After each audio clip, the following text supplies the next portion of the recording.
Hey everyone, welcome back to Financial Freedom by 40. And today I am answering your questions. So, I had a really good question just recently about what our first investment was and how much it cost. So, actually, I think the question was more aimed at was phrased, how big was your first investment? So, I'm assuming that the person was actually asking how big in terms of the financial commitment. So, our first investment property was a three-bedroom house that we bought in 2013. Three-bedroom, one bathroom. It was a cross-lease property in Clendon Park in South Auckland. So it is not the greatest area, but we were looking for properties that had a really good balance of cash flow, but were also in Auckland and close to where we are. So that was our first investment. So purchase price, I'm pretty sure off the top of my head, was 217,000 for that the first house that we went unconditional on. I don't think it was the second one we settled, but the first one we went unconditional on. And so needed a bit of renovation. So I think we spent around about 20K on getting that one ready to tenant, so fairly minor renovation things.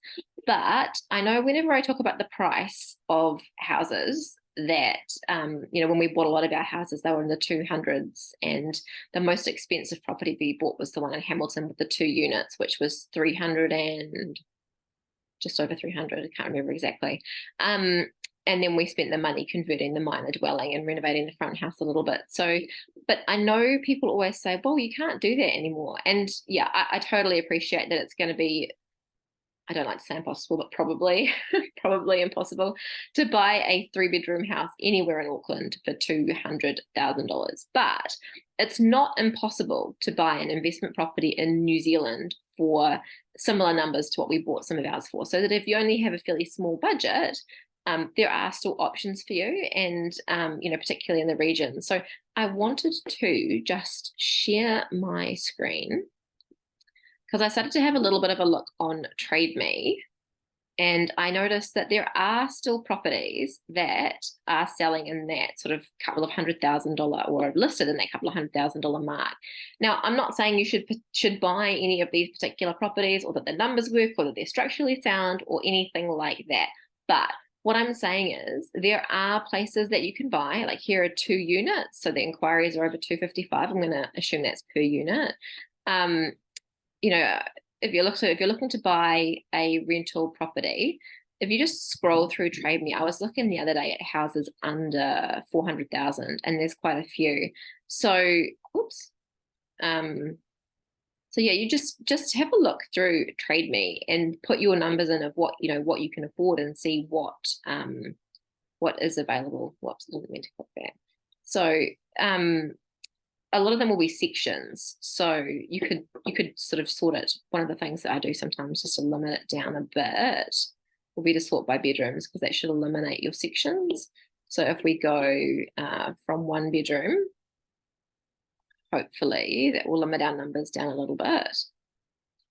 Okay, so that gives us 366 results in the 150 to 250K, and I'm just searching all around New Zealand at the moment for some reason. So I'm sort of a highest price, because that will hopefully eliminate out any houses people are wanting to relocate. So when you start to scroll down, so that one's under $300,000 just. I don't know what these areas are like. So you'd have to do your own research to find out. So there's another one just under 300,000. Lots of houses that actually do come into that lower budget thing. I mean, that one looks like a bit of a fixer-upper, but who knows? Have a look. So yeah, like there's another one. Again, it's a fixer-upper. But what I would say is that this is the style of actually quite a few of our houses. This kind of like hardy planked weatherboard style of house. So so have a scroll through and see what is available, because you might actually be surprised, because I see so much stuff online saying, oh, well, nobody can afford to buy a house anymore. And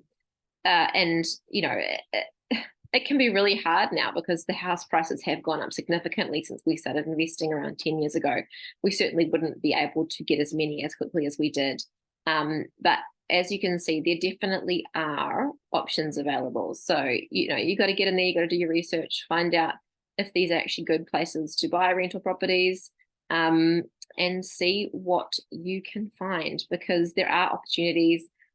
It's not necessarily easy to find them, but they're out there, and you can start, like maybe you've only got a small budget, maybe you can only get $250,000 of lending. Well, you can see here's one that might be a good starter. Who knows?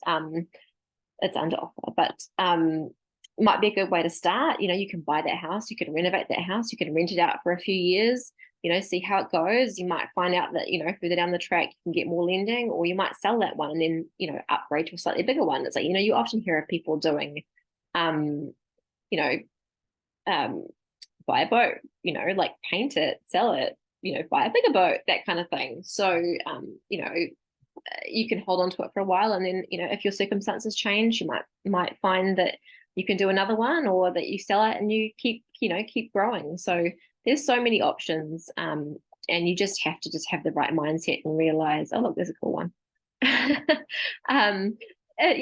Realize there's so many different options that you can look into, and if you're creative and if you're willing to put in the effort and put in the time and have the patience to wait, there's things that you can do. So that kind of goes a little bit beyond the question that I was originally asked, but I wanted to just clarify it, because I know every time I say anything about how low the prices were, that people say, oh, well, that's too hard now.